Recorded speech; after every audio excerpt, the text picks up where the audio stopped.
പറഞ്ഞോളൂ, കേക്കുണ്ട്. പ്രേമ മാതാജി ആയിരുന്നു എന്റെ മെന്റർ ആയത്. മാതാജി ഇപ്പോ ഇല്ല. അപ്പൊ എനിക്ക് ക്വസ്റ്റ്യൻ ആൻസർ ഒക്കെ എഴുതുമ്പോ അയച്ചു കൊടുക്കാനായിട്ട് എനിക്കിപ്പോ മെന്റർ ഇല്ല. ആരോ വരും എന്ന് പറഞ്ഞു, പക്ഷെ ഇതുവരെ വന്നിട്ടില്ല. അത് ഇന്നേക്ക് റെഡിയാക്കും. ഇന്നേക്ക് അല്ലെങ്കിൽ നാളേക്ക് ഫൈനലൊക്കെ. കാരണം കുറെ പേരുണ്ട്. അപ്പൊ അവർ ലിസ്റ്റ് എടുത്തിട്ട് ഇപ്പൊ മാറ്റി കൊടുത്തോണ്ടിരിക്കുന്നുണ്ട്. മാതാജി അഞ്ജന മാതാജി അല്ലേ നമ്മൾ അഡ്മിൻ എട്ടരയുടെ അല്ലേ? അതെ അതെ ചെയ്യുന്നുണ്ട് കേട്ടോ. ഇന്നേക്ക് മിക്കവാറും ഫൈനലാകും. കുറെ പേര് മാറിയിട്ടുണ്ടല്ലോ, അപ്പൊ അതുകൊണ്ട് ഒരു വ്യത്യാസം ഉണ്ട് അവിടെ. എട്ടരയുടെ ക്ലാസ്സിൽ കുറെ ആളുണ്ടല്ലോ അവിടെ. അപ്പൊ 8:30 ഞാൻ ലെഫ്റ്റ് ആക്കി മാതാജി. മാതാജി ഈ ഗ്രൂപ്പിൽ ജോയിൻ ചെയ്യാണോ രാവിലത്തേല്? ഈ ഗ്രൂപ്പിൽ ഞാൻ ജോയിൻ ചെയ്തിട്ടുണ്ട് രാവിലത്തേല്. അപ്പൊ അങ്ങനെയാണെങ്കിൽ ഒരു ഗ്രൂപ്പിലുണ്ടല്ലോ അല്ലെ?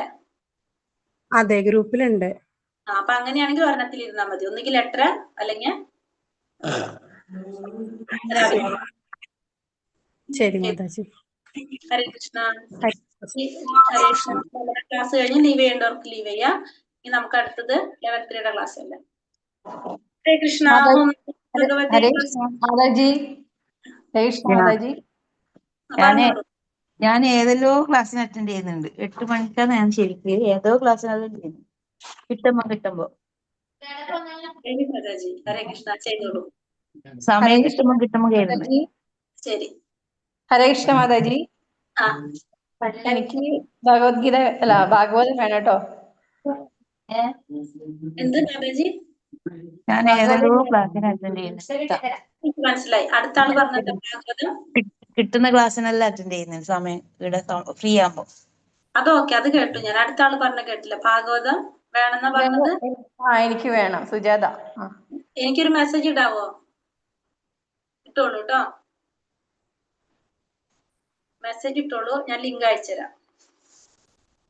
ഹരേ കൃഷ്ണ. ഓം നമോ ഭഗവതേ വാസുദേവായ. ഓം നമോ ഭഗവതേ വാസുദേവായ. ഓം നമോ ഭഗവതേ വാസുദേവായ. ഓം അജ്ഞാനതിമിരാന്തസ്യ ജ്ഞാനാഞ്ജനശലാകയ ചക്ഷുരുന്മീലിതം യേന തസ്മൈ ശ്രീ ഗുരവേ നമഃ.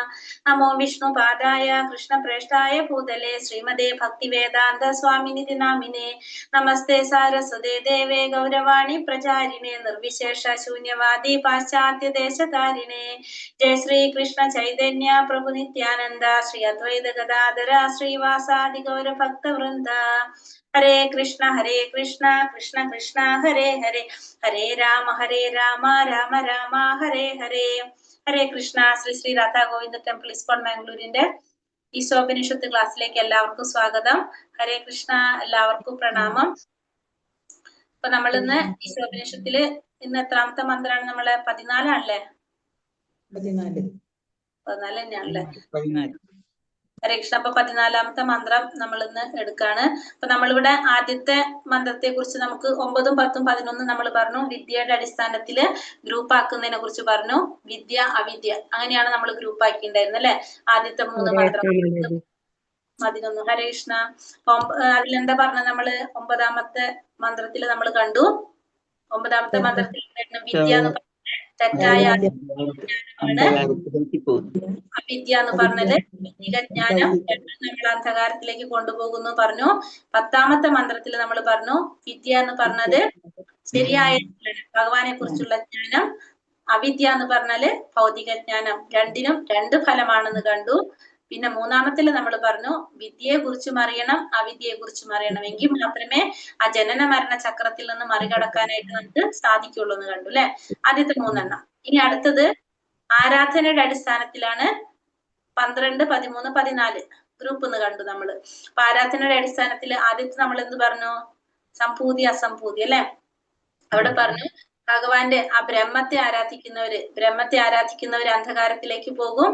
ദേവന്മാരെ ആരാധിക്കുന്നവരും എന്ത് ചെയ്യും? 2 കൂട്ടരും അന്ധകാരത്തിലേക്ക് പോകുന്നാണ് നമ്മൾ ആദ്യത്തെ മന്ത്രത്തിൽ പറയുന്നത്.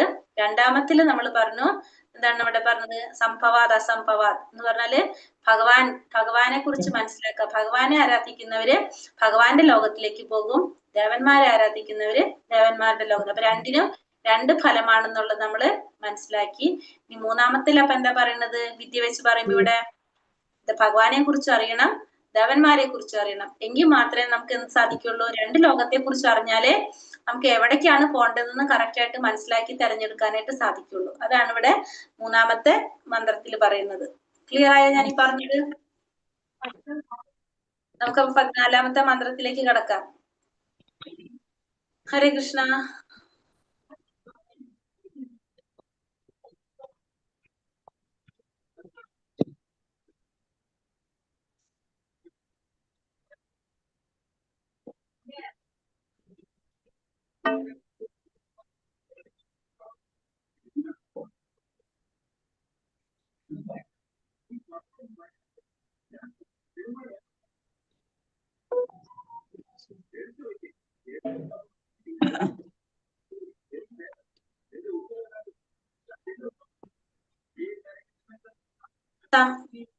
സംഭൂതിം ച വിനാശം ച യസ്തദ്വേദോ ഭയം സഹ വിനാശേന മൃത്യും തീർത്വാ സംഭൂത്യാമൃതമശ്നുതേ. സംഭൂതിം ച വിനാശം ച യസ്തദ്വേദോ ഭയം സഹ വിനാശേന മൃത്യും തീർത്വാ സംഭൂത്യാമൃതമശ്നുതേ. 11ാമത്തെ മന്ത്രം ഒന്ന് വായിക്കാവോ? വിദ്യാം ച യസ് തദ്വേദം സഹ അവിദ്യയാ മൃത്യും തീർത്ത വിദ്യായമൃതം അശ്നുതേ. ഇവിടെ നമ്മള് എന്താണ് വിദ്യാം ച യസ് എന്നാണ് പറയുന്നത്. അപ്പൊ ഇവിടെ സംഭൂതി അസംഭൂതിക്ക് പകരം നമ്മൾ അവിടെ എന്താ ഉപയോഗിക്കുന്നത്? വിദ്യ അവിദ്യ ആണ് ഉപയോഗിക്കുന്നത്. അത് മാത്രമാണ് അതില് വ്യത്യാസം വരുന്നത്. ശ്ലോകം മന്ത്രം ചൊല്ലിക്കുള്ളൂ. സംഭൂതിം ച വിനാശം ച യസ്തദ്വേദോ ഭയം സഹ വിനാശേന മൃത്യും തീർത്വാ സംഭൂത്യാമൃതമശ്നുതേ. ഹരേ കൃഷ്ണ. ഇവിടെ 14ാമത്തെ മന്ത്രത്തിൽ എന്താ പറയണത്? പരമദിവ്യോത്തമ പുരുഷനായ ശ്രീകൃഷ്ണൻ അവിടത്തെ അതീന്ദ്രിയ നാമം, രൂപം, ഗുണം, ലീലകൾ എന്നിവയെയും നശ്വരമായ ഭൗതിക സൃഷ്ടി, അവയുടെ ദേവന്മാര്, മനുഷ്യര്, മൃഗങ്ങൾ എന്നിവയെയും ഒരുവൻ പൂർണ്ണമായും അറിയണം. അപ്പൊ ഇവിടെ എന്താ പറഞ്ഞ? രണ്ടും അറിയണം. ഭഗവാനെ കുറിച്ച് അറിയണം. ഭഗവാനെ കുറിച്ച് അറിയണം എന്ന് പറയുമ്പോ എങ്ങനെ അറിയണം? ഭഗവാന്റെ നാമ, രൂപ, ഗുണ, ലീലകളെ കുറിച്ച് അറിയണം. പിന്നെ അതുപോലെ തന്നെ ഈ ഭൗതിക സൃഷ്ടിയെ കുറിച്ച് അറിയണം. അപ്പൊ അതിലറിയുമ്പോ ദേവന്മാരെ കുറിച്ചും മനുഷ്യരെ കുറിച്ചും മൃഗങ്ങളെ കുറിച്ചും എല്ലാം അറിയാം. അത് എല്ലാ ജീവാത്മാക്കളെ കുറിച്ചും അറിയണം. രണ്ടും പൂർണ്ണമായിട്ട് മനസ്സിലാക്കണം. ഇത് മനസ്സിലാക്കി കഴിഞ്ഞാല് മരണത്തെയും അനിത്യമായ ഭൗതിക ആവിഷ്കാരങ്ങളെയും അതിക്രമിച്ച് നിത്യമായ ഭഗവത് സാമ്രാജ്യത്തിൽ അച്യുതാനന്ദമായ ജീവിതം ആസ്വദിക്കാൻ സാധിക്കും. ഇത് രണ്ടും മനസ്സിലാക്കി കഴിഞ്ഞാൽ നമുക്ക് എന്ത് സാധിക്കും? നിത്യമായിട്ടുള്ള ആ സച്ചിദാനന്ദ ജീവിതം ആസ്വദിക്കാനായിട്ട് നമുക്ക് സാധിക്കുന്നതാണ് ഇവിടെ പറയുന്നത്. ഇവിടെ എന്താ പറഞ്ഞത്? ഭഗവാനെ കുറിച്ചും അറിയണം. ഭഗവാനെ കുറിച്ച് അറിയാന്ന് പറഞ്ഞാല് ഭഗവാന്റെ നാമ, രൂപ, ഗുണ, ലീലകളെ കുറിച്ച് അറിയാം. ഭൗതിക പ്രപഞ്ചത്തെ കുറിച്ച്, ഭൗതിക സൃഷ്ടിയെ കുറിച്ച് അറിയാന്ന് പറഞ്ഞാല് എല്ലാ ജീവാത്മാക്കളെ കുറിച്ചും, ദേവന്മാരും മനുഷ്യരും മൃഗങ്ങളും എല്ലാം ഉൾക്കൊള്ളുന്ന എല്ലാ ജീവാത്മാക്കളെ കുറിച്ചും പൂർണ്ണമായിട്ടും അറിയണം. ഇത് മനസ്സിലാക്കുന്ന വ്യക്തിക്ക് മരണത്തെയും ആ ഭൗതികമായ അനിത്യമായിട്ടുള്ള ശാശ്വതമല്ലാത്ത ഭൗതിക ആവിഷ്കാരങ്ങളെയും എല്ലാം അതിക്രമിച്ച് ഭഗവാന്റെ സാമ്രാജ്യത്തില് സച്ചിദാനന്ദമയമായിട്ടുള്ള ജീവിതം ആസ്വദിക്കാനായിട്ട് സാധിക്കും. അപ്പൊ രണ്ടും മനസ്സിലാക്കിയാൽ മാത്രമാണ് നമുക്ക് എവിടെയാണ് ശാശ്വതമായ ജീവിതം ഉള്ളത് അവിടേക്ക് പോകാനായിട്ട് നമുക്ക് സാധിക്കുള്ളൂ എന്നാണ് ഈ 14ാമത്തെ മന്ത്രത്തില് പറയുന്നത്. മനസ്സിലായോ? രണ്ടും അറിയണം. ഭഗവാനെ കുറിച്ചും അറിയണം, ജീവാത്മാക്കളെ കുറിച്ചും അറിയണം, ഭൗതിക പ്രപഞ്ചത്തെ കുറിച്ചും അറിയണം. എങ്കിൽ മാത്രമേ നമുക്ക് എന്ത് സാധിക്കുള്ളൂ? ആ മരണത്തെയും അനിത്യമായിട്ടുള്ള ഈ ഭൗതിക ആവിഷ്കാരങ്ങൾ ഈ പ്രപഞ്ചത്തെയും അതിക്രമിച്ച് ഭഗവത് സാമ്രാജ്യത്തില് നമുക്ക് ജീവിതം ആസ്വദിക്കാൻ സാധിക്കുള്ളൂ എന്നാണ് ഈ 14ാമത്തെ മന്ത്രത്തില് പറയുന്നത്. ഭാവാർത്ഥം: ഭൗതികതയിൽ മുന്നേറിയിട്ടുണ്ടെങ്കിലും ജന്മമൃത്യു ജരാവ്യാധികൾ ഇല്ലാത്ത ഒരു അവസ്ഥ സംജാതമാകാൻ അവർക്ക് കഴിയുന്നില്ല. അപ്പൊ സാധാരണ ജീവാത്മാക്കളുടെ പ്രോബ്ലം എന്താണ്? നമുക്ക് ഭൗതികതയിൽ നമ്മൾ മുന്നേറിയിട്ടുണ്ടെങ്കിലും ഈ ജന്മമൃത്യു ജരാവ്യാധികൾ ഇല്ലാത്തൊരവസ്ഥ സംജാതമാക്കാൻ അവർക്ക് കഴിയുന്നില്ല. ഭൗതിക പ്രകൃതിയിൽ സകല വസ്തുക്കളും കർശനമായ പ്രകൃതി നിയമങ്ങൾക്ക് അധീനമാണ്. അപ്പൊ എല്ലാവരും ഈ ഭൗതിക പ്രകൃതിയിലുള്ള എല്ലാ ജീവാത്മാക്കൾക്കും എന്ത് വേണം? ഈ പ്രകൃതിയുടെ നിയമങ്ങൾ അനുസരിക്കാനായിട്ട് എല്ലാവർക്കും ബാധ്യതയുണ്ട്. ജനനം, വളർച്ച, നിലനിൽപ്പ്, ഉൽപാദനം, ക്ഷയം, ഒടുവിൽ മരണം എന്നീ ഘട്ടങ്ങളിലൂടെ എല്ലാ ജീവാത്മാക്കൾ ശരീരം കടന്നു പോകുന്ന ഘട്ടങ്ങളാണിത്. ജനനം, വളർച്ച, നിലനിൽപ്പ്, ഉൽപാദനം, ക്ഷയം, ഒടുവിൽ മരണം. ഈ ഘട്ടങ്ങളിലൂടെയാണ് നമ്മുടെ ശരീരം കടന്നു പോകുന്നത്. ബ്രഹ്മദേവൻ ദശലക്ഷക്കണക്കിന് വർഷങ്ങൾ ജീവിച്ചിരിക്കുന്നു. എന്നാൽ ഒരു സൂക്ഷ്മപ്രാണി ഏതാനും മണിക്കൂറുകൾ മാത്രം ജീവിക്കുന്നു. അപ്പൊ ബ്രഹ്മദേവനാണെങ്കിലോ ദശലക്ഷക്കണക്കിന് വർഷങ്ങളാണ് ബ്രഹ്മദേവൻ ഇരിക്കുന്നത്. ഒരു സൂക്ഷ്മ പ്രാണിയാണെങ്കിലോ മണിക്കൂറുകൾ മാത്രമാണ് അതിന്റെ ആയുസ്സുള്ളത്. അപ്പൊ രണ്ടിനും എന്തുണ്ട്? അവിടെ മരണമുണ്ട്. ദശലക്ഷക്കണക്കിനുള്ള ബ്രഹ്മാവിന് പോലും, ബ്രഹ്മാവുകൾക്കും ഇന്നോ നാളെയോ മരണം ബാധകമാണ്. അതുകൊണ്ട് ഭൗതിക പ്രപഞ്ചത്തെ മർത്യലോകം അഥവാ മരണത്തിന്റെ ലോകം എന്ന് പറയുന്നത്. അപ്പൊ ഈ മർത്യലോകത്തിൽ അല്ലെങ്കിൽ ഈ മരണത്തിന്റെ ലോകം എന്ന് പറയുന്ന ഈ ഭൗതിക പ്രപഞ്ചത്തില് എല്ലാ ജീവാത്മാക്കൾക്കും എന്തുണ്ട്? മരണമുണ്ട്. ഇപ്പൊ ബ്രഹ്മാവ് മാത്രമല്ല, ബ്രഹ്മാവ് മുതൽ ഉറുമ്പ് വരെയുള്ള എല്ലാ ജീവാത്മാക്കൾക്കും ഇവിടെ മരണമുള്ളത് കൊണ്ട് ഈ ഭൗതിക ലോകത്തിന് നമുക്ക് എന്ത് പറയാം? മർത്യലോകം അതല്ലെങ്കിൽ മരണത്തിന്റെ ലോകം എന്ന് വിളിക്കാം.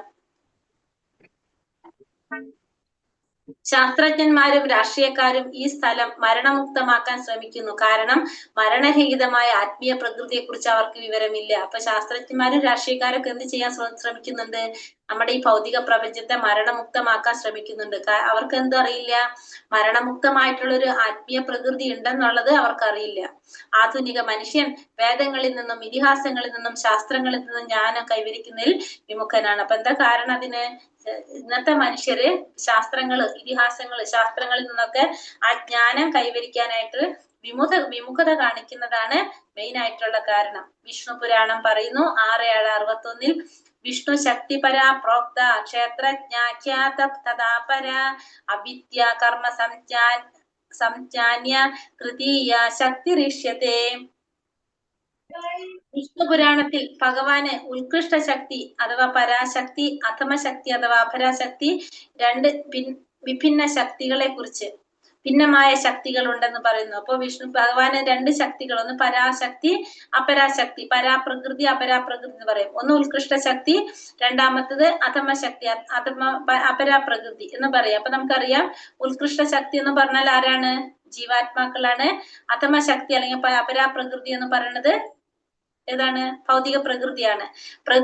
ഭൗതിക പ്രകൃതി അധമശക്തി ജീവസത്തയെ അജ്ഞതയാൽ ആവരണം ചെയ്ത് കാമ്യകർമ്മം ചെയ്യാൻ പ്രേരിപ്പിക്കുന്നു. അപ്പൊ ഈ ഭൗതിക പ്രകൃതി എന്ത് ചെയ്യാണ്? ജീവാത്മാവിനെ അജ്ഞതയാൽ ആവരണം ചെയ്യുന്നു. അങ്ങനെ കാമ്യകർമ്മം ചെയ്യാനായിട്ട് ആരെ പ്രേരിപ്പിക്കുകയാണ്? ജീവാത്മാവിനെ പ്രേരിപ്പിച്ചുകൊണ്ടേയിരിക്കും. പരാപ്രകൃതി എന്നും ഉയർന്ന ശക്തിയാണ്. ശാശ്വതവും മരണരഹിതവുമായ ഭഗവാന്റെ ധാമം. പരാപ്രകൃതി എപ്പോഴും എങ്ങനെയാണ്? ഉയർന്ന ശക്തിയാണ്, ശാശ്വതമായിട്ടുള്ള ശക്തിയാണ്. എന്ത്? പരാപ്രകൃതി എന്ന് പറയുന്നത്. ഭഗവാന്റെ ധാമം എങ്ങനെയാണ്? മരണരഹിതമാണ്. ഭഗവാന്റെ ധാമം എന്ന് പറയുന്നത് മരണരഹിതവുമാണ്. ആ ഉയർന്ന ശക്തിയാണ് ശാശ്വതവും മരണരഹിതവുമായിട്ടുള്ള ഭഗവാന്റെ ധാമം. സെന്റൻസ് കൂടി ഉണ്ട് അതില്. അപ്പൊ പരാപ്രകൃതി എന്നറിയപ്പെടുന്നത് ഭഗവാന്റെ പരാപ്രകൃതി എന്ന് പറയുന്നത് എന്താണ്? ഉയർന്ന ശക്തിയാണ് ഭഗവാന്റെ, ശാശ്വതമായിട്ടുള്ളതും. പിന്നെ അടുത്തതിൽ പറയുന്നത് ഈ ഭൗതികമായ താണതരം വീര്യത്തിൽ നിന്ന് ജീവസത്തകളിൽ നിന്ന് വ്യത്യസ്തമാണ്. ഉയർന്ന ശക്തിയാണ് എന്ത്? ശാശ്വതവും മരണരഹിതമായ ഭഗവാന്റെ ധാമം എന്നറിയപ്പെടുന്നത്. അതായത് ശക്തിയാണ് ആത്മീയ ശക്തി എന്ന് പറയുന്നത്, ആന്തരംഗ ശക്തി, അതിനെയാണ് ഉദ്ദേശിക്കുന്നത് അവിടെ കേട്ടോ. അപ്പൊ പരാപ്രകൃതി എന്ന് പറഞ്ഞ ജീവാത്മാക്കള് ഭഗവാന്റെ അംശമാണ്, ഭഗവാന്റെ ശക്തിയാണ്. പിന്നെ ഉയർന്ന ശക്തി എന്ന് പറയുന്നത് ആത്മീയ ശക്തി, ആന്തരിക ശക്തി എന്ന് പറയുന്നത് രാധാറാണി, അതാണ് പറയുന്നത് ഇവിടെ ഭഗവാന്റെ ധാമം. ഭഗവത്ഗീത 8:20 പറയുന്നു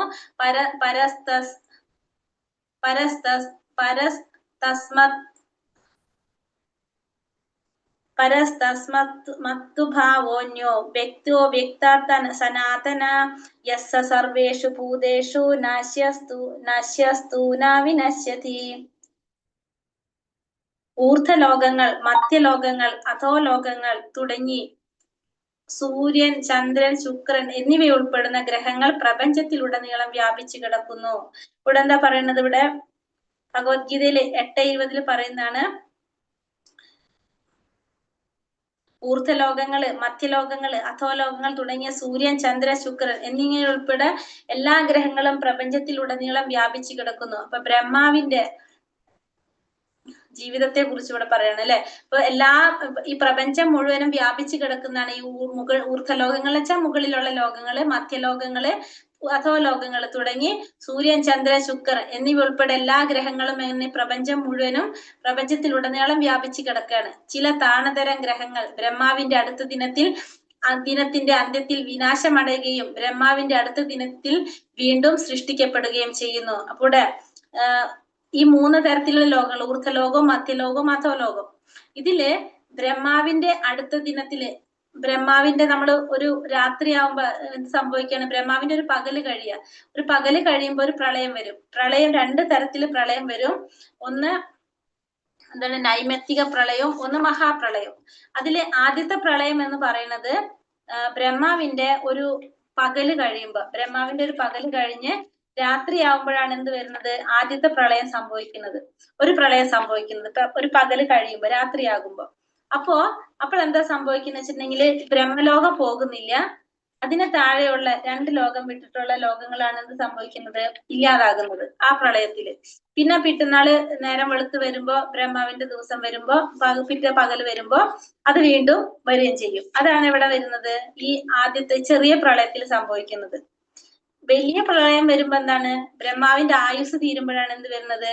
വലിയ പ്രളയം വരുന്നത്. അപ്പോ എല്ലാതും ഇല്ലാതാവും. പക്ഷെ ആദ്യത്തെ പ്രളയത്തില് എല്ലാതും പോകുന്നില്ല.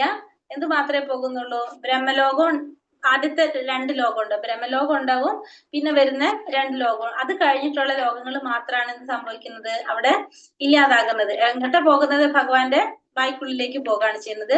പക്ഷെ പിന്നത്തെ പ്രളയം വരുമ്പോ, അതായത് ബ്രഹ്മാവിന്റെ ആയുസ് തീരുമ്പോ എല്ലാതും എന്താണ്? ഇല്ലാതാവുകയും ചെയ്യും.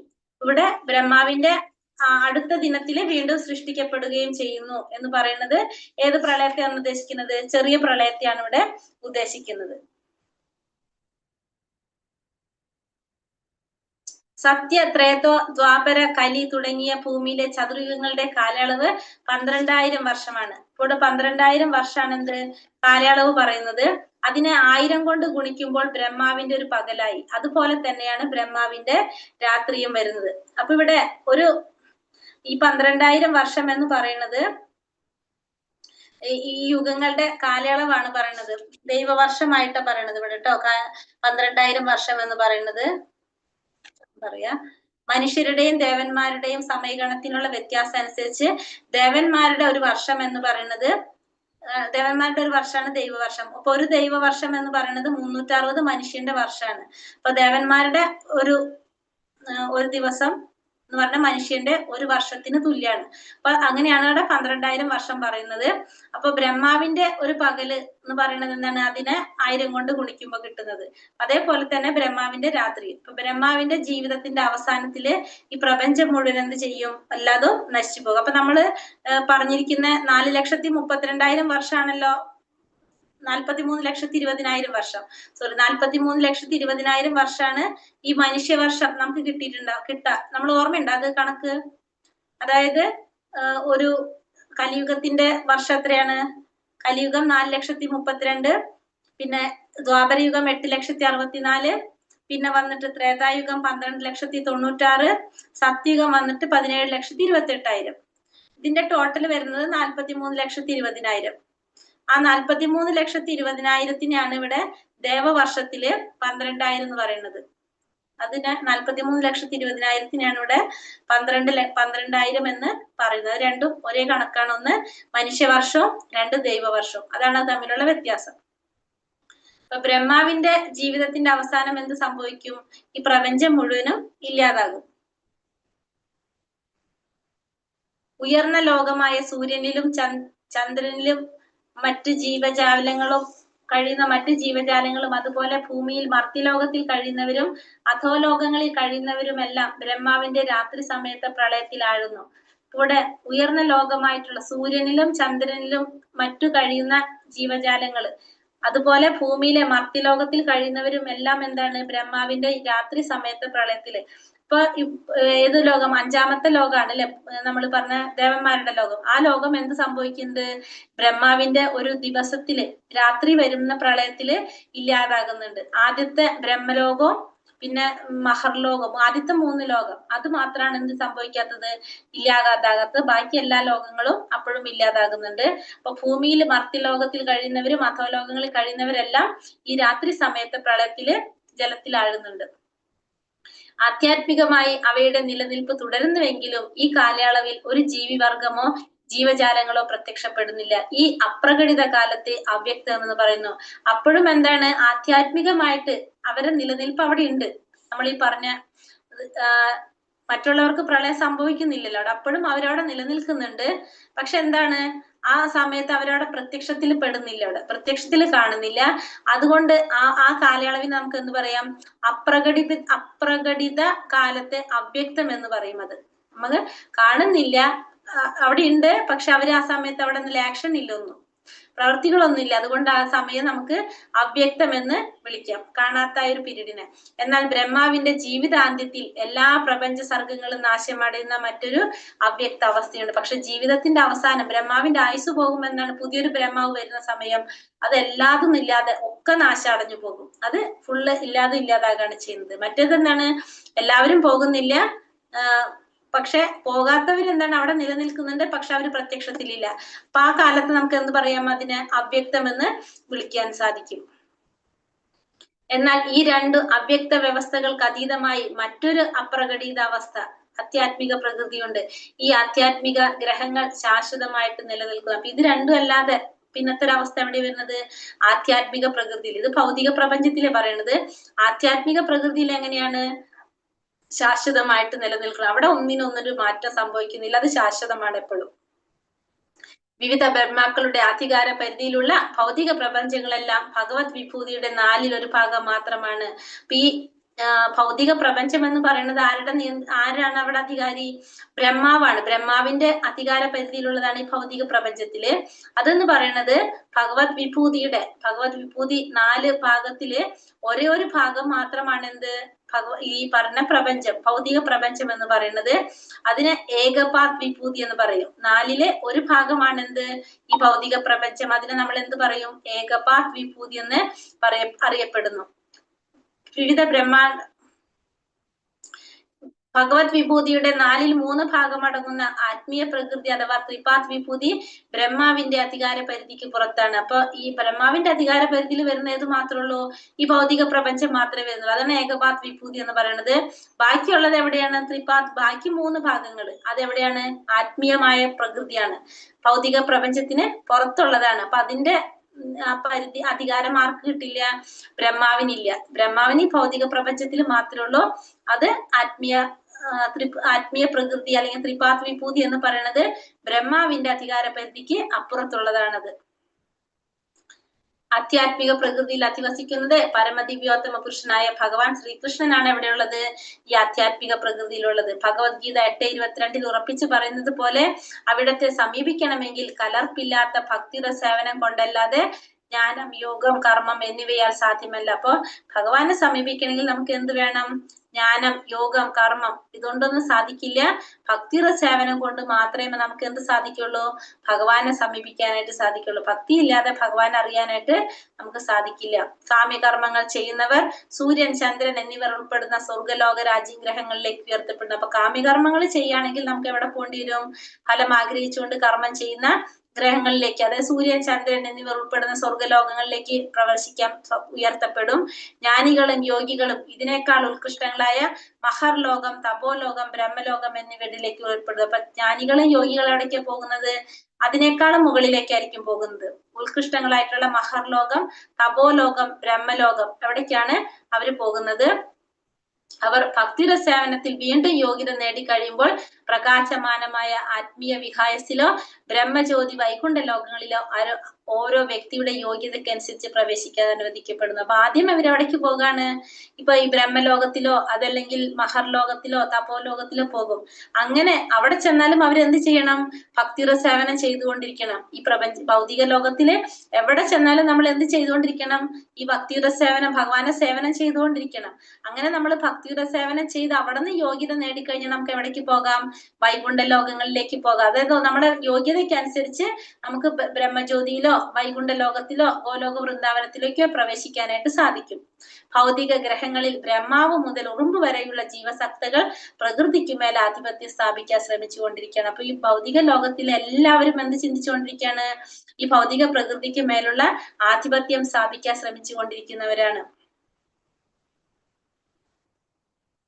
ഭൗതിക ഗ്രഹങ്ങളിൽ ബ്രഹ്മാവ് മുതൽ ഉറുമ്പ് വരെയുള്ള ജീവസത്തകൾ പ്രകൃതിക്ക് മേൽ ആധിപത്യം സ്ഥാപിക്കാൻ ശ്രമിക്കുന്നു. ഇതാണെന്ത്? ഭവരോഗം എന്ന് പറയുന്നത്. ഈ ഭൗതിക പ്രപഞ്ചത്തിലെ എല്ലാ ജീവാത്മാക്കളും പ്രകൃതിക്ക് മേൽ ആധിപത്യം സ്ഥാപിക്കാൻ ശ്രമിക്കുന്നു. അതാണെന്ത്?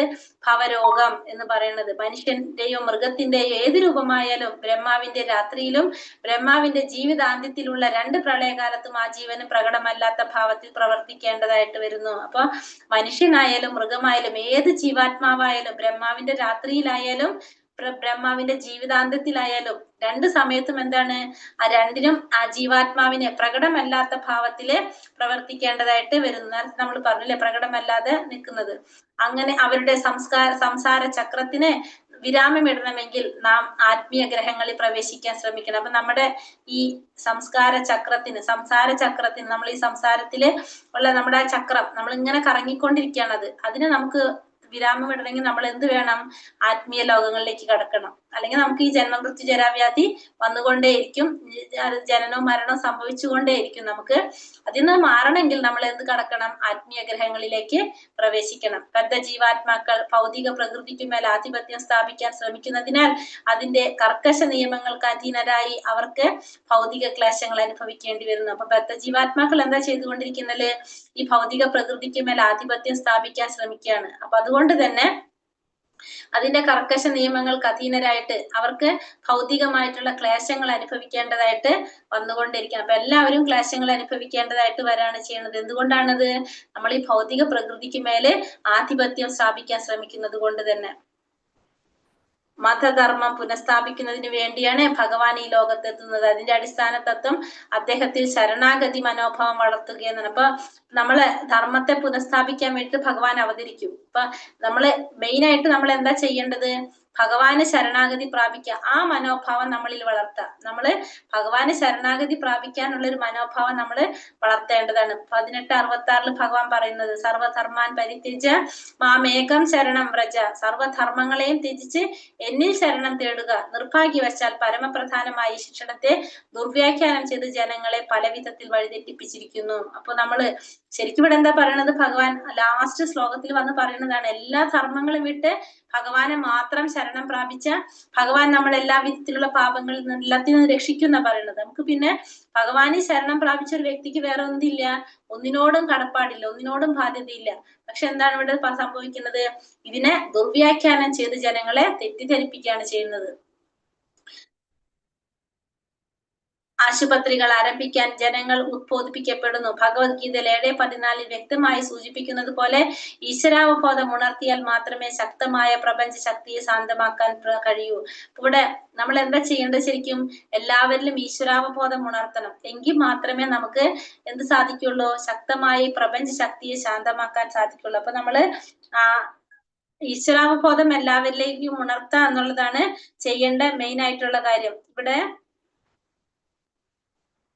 ആശുപത്രികൾ ആരംഭിക്കാൻ ജനങ്ങൾ ഉദ്ബോധിപ്പിക്കപ്പെട്ടിരിക്കുന്നു. എന്നാൽ ഭക്തിയുടെ സേവനത്തിലൂടെ ആധ്യാത്മിക ലോകത്തിൽ എത്തിച്ചേരാനുള്ള വിദ്യ അവർക്ക് നൽകുന്നില്ല. അപ്പൊ നമ്മളിവിടെ എന്താണ്? ആശുപത്രി വേണമെന്ന് പറഞ്ഞിട്ട് ജനങ്ങൾക്ക് ബോധവൽക്കരണം കൊടുക്കും. പക്ഷെ ഒരിക്കലും ഭക്തിയുടെ സേവനത്തിലൂടെ നമുക്ക് ആധ്യാത്മിക ലോകത്തിലേക്ക് എത്തിച്ചേരാനുള്ള ഒരു വിദ്യയെ കുറിച്ച് അവർക്ക് നൽകുന്നില്ല. യഥാർത്ഥ സന്തോഷം നൽകാനായിട്ട് നമുക്ക് സാധിക്കുന്നു. യഥാർത്ഥ സന്തോഷം എന്ന് പറഞ്ഞ എന്താണ്? ഭഗവാന്റെ അടുത്ത് എത്താന്നുള്ള. അത് നമ്മൾ ഒരിക്കലും പറയുന്നില്ല. താൽക്കാലിക ആശ്വാസത്തിനുള്ള കർമ്മങ്ങളിൽ ഏർപ്പെടാനാണ് ആരെ ഉപദേശിക്കുന്നത്? ജനങ്ങൾ ഉപദേശിക്കുന്നത്. നമ്മള് ഈ പരമാനന്ദത്തിലേക്ക് കടക്കാനായിട്ടുള്ള ആ സന്തോഷത്തിന് വേണ്ടിയിട്ട് ആരും എന്ത് കൊടുക്കുന്നില്ല? ആ ഒരു അവബോധം ഉണ്ടാക്കി കൊടുക്കുന്നില്ല. അതിനെ കുറിച്ച് ആരും പറഞ്ഞു കൊടുക്കുന്നില്ല. എന്ത് മാത്രമേ പറയുന്നുള്ളൂ?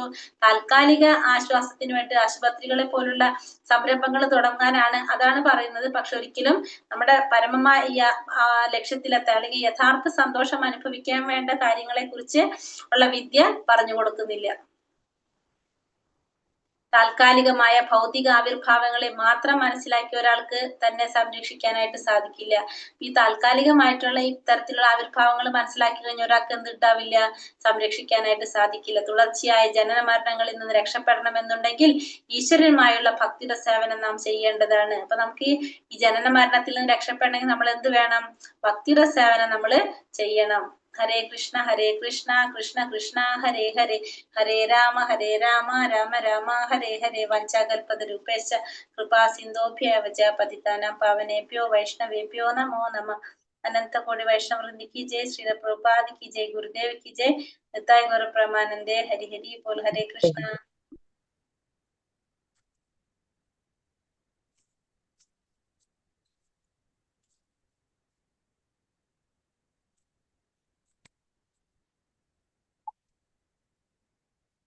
ക്വസ്റ്റ്യൻസ് ഉണ്ടല്ലോ അല്ലെ. 14ാമത്തെ മന്ത്രത്തിൽ എന്താ പറയുന്നത്? 14ാമത്തെ മന്ത്രം ഭഗവാനെ കുറിച്ച് അറിയണം, ഭൗതിക പ്രകൃതികളെ കുറിച്ച് അറിയണം. അറിയണം അല്ലെ. ഭഗവാനെ കുറിച്ച് അറിയുന്ന പറഞ്ഞാല് ഭഗവാന്റെ നാമരൂപലീലകളെ കുറിച്ച് അറിയണം.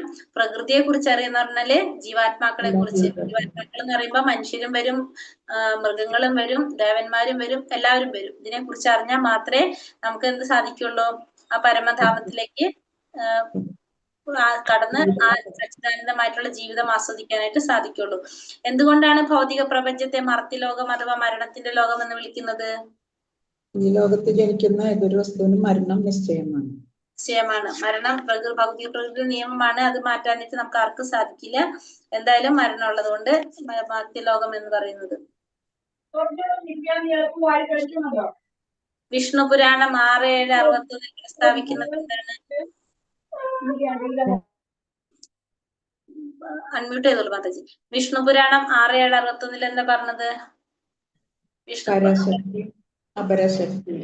കരാപ്രകൃതി അപരാപ്രകൃതിയെ കുറിച്ച് രണ്ടിനെ കുറിച്ചാണ് പറയുന്നത്.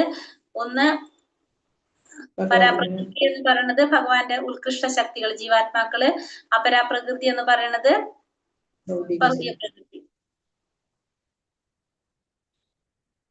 ഭഗവാന്റെ അധമശക്തിയും ഉയർന്ന ശക്തിയും ഏതാണ്? ഇപ്പൊ നമ്മൾ പറഞ്ഞു തന്നെ അല്ലെ. അധമശക്തി എന്നറിയപ്പെടുന്നത് ജീവാത്മാക്കള്, അപരാപ്രകൃതി. ഉയർന്ന ശക്തി എന്ന് അധമശക്തി എന്ന് പറയുന്നത് ഭൗതിക പ്രകൃതി. അല്ല, അധമശക്തി ഭൗതിക പ്രകൃതിയാണ്. ഉയർന്ന ശക്തി ആന്തരിക ശക്തിയാണ് രാധാറാണി കേട്ടോ. ബ്രഹ്മാവിന്റെ ഒരു പകലിന് എന്താണ് പറയുന്നത്? കൽപ്പം. ബ്രഹ്മാവിന്റെ ഒരു പകൽ എന്ന് പറഞ്ഞാല് കൽപ്പം എന്നാണ് അറിയപ്പെടുന്നത്. ബ്രഹ്മാവിന്റെ ഒരു പകല്. ചതുർയുഗങ്ങളുടെ കാലയളവ് എത്രയാണ്? അതെല്ലാം കൂടിയിട്ടുള്ള ടോട്ടല് അത് നമ്മള് ലെവൽ 2 പറഞ്ഞിട്ടില്ലേ കണക്ക്? 43,20,000 ചതുർയുഗത്തിന്റെ കാലയളവ് എന്ന് പറയുന്നത്. 43,20,000 അത് മനുഷ്യ വർഷത്തില്. ദേവവർഷത്തില് പറയുമ്പോ അത് 12,000.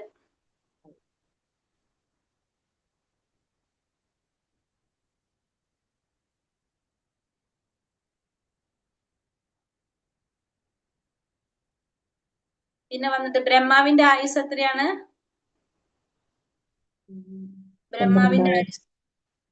ബ്രഹ്മാവിന്റെ ആയുസിന്റെ കണക്കറിയാവോ? അത് എത്രയാ? ഞാൻ എഴുതിയിട്ടില്ലല്ലോ. അത് ബ്രഹ്മാവിന്റെ 100 വർഷമാണ്. 100 വർഷമാണ് ആയുസ്. അതിന്റെ ഫിഗർ പറയുന്നുണ്ട് നമ്മളെ ഭഗവത്ഗീതയില്. 100 വയസ്സാണ് കേട്ടോ ബ്രഹ്മാവിന്റെ ആയുസ്. 14 മന്വന്തരം അങ്ങനെയല്ലേ പറയുന്നത്? അത് പകല്. 14 മന്വന്തരം എന്ന് പറയുമ്പോഴ് 14 മന്വന്തരം എന്ന് പറഞ്ഞാൽ ഈ പകലിനെയാണ് പറയുന്നത്. 14 മന്വന്തരം.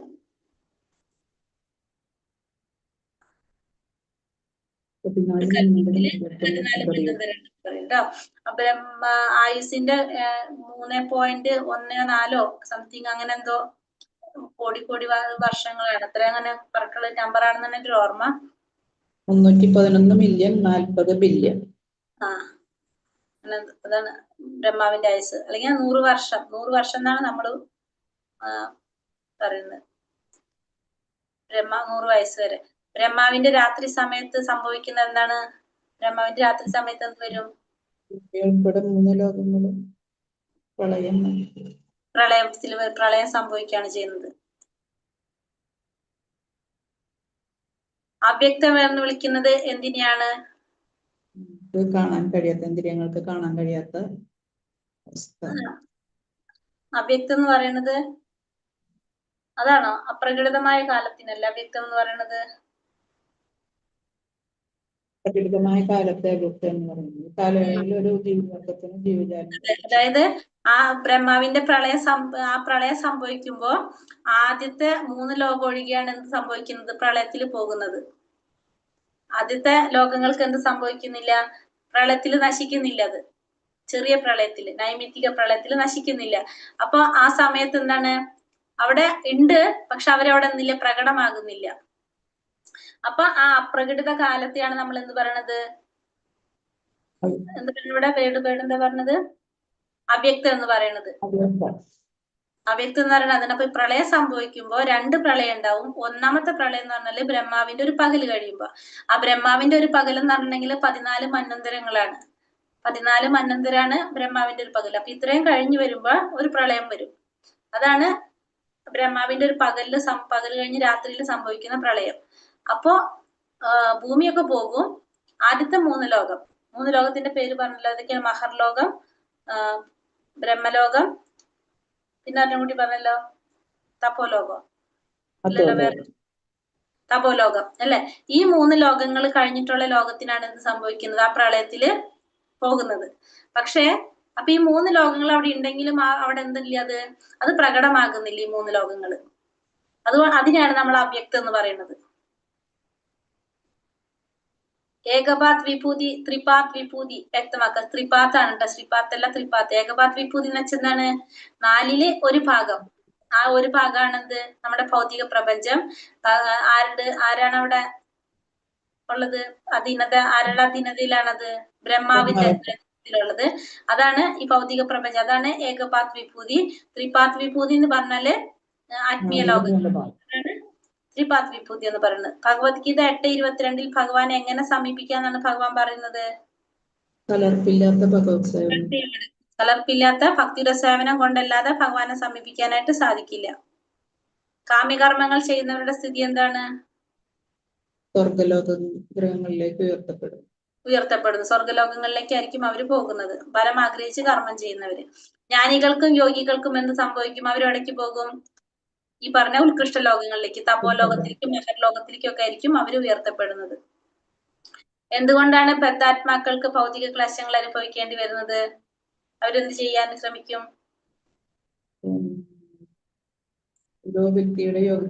പ്രകൃതിക്ക് മേലെ ആധിപത്യം സ്ഥാപിക്കാൻ ശ്രമിക്കുന്നു. അതാണ് അവരിൽ എന്തെന്ന് പറഞ്ഞിരിക്കുകയാണ്? ഭവരോഗം ബാധിച്ചിരിക്കുന്നു. അവരെന്ത് ചെയ്തുകൊണ്ടിരിക്കും? എപ്പോഴും ഈ ഭൗതിക പ്രകൃതിക്ക് മേലെ ആധിപത്യം സ്ഥാപിക്കാനായിട്ട് ശ്രമിച്ചു കൊണ്ടിരിക്കും. ഇതല്ലേ വരുന്നത് ആൻസർ? ബദ്ധാത്മാക്കൾ ഭൗതിക പ്രകൃതിക്ക് മേൽ ആധിപത്യം സ്ഥാപിക്കാൻ ശ്രമിക്കുന്നതിനാൽ അതിന്റെ കർക്കശമനുസരിച്ച് അവർക്ക് ഭൗതിക ക്ലേശങ്ങൾ അനുഭവിക്കേണ്ടി വരുന്നു അല്ലെ? ഭൗതിക ക്ലേശങ്ങൾ അനുഭവിക്കും. അപ്പൊ ഭൗതിക പ്രകൃതിക്ക് മേലെ ആധിപത്യം സ്ഥാപിക്കാൻ ശ്രമിച്ചുകൊണ്ടിരിക്കുന്നുണ്ട്. മതധർമ്മങ്ങളുടെ എല്ലാ അടിസ്ഥാന തത്വം എന്താണ്? എല്ലാത്തിന്റെ തത്വം സർവധർമ്മങ്ങളെയും ത്യജിച്ച് ഭഗവാനെ ശരണം പ്രാപിക്കുക. എല്ലാതും വിട്ട് ഭഗവാനെ ശരണം പ്രാപിക്കുക എന്നുള്ളതാണ് എല്ലാത്തിന്റെയും ലക്ഷ്യം പറയുന്നത്.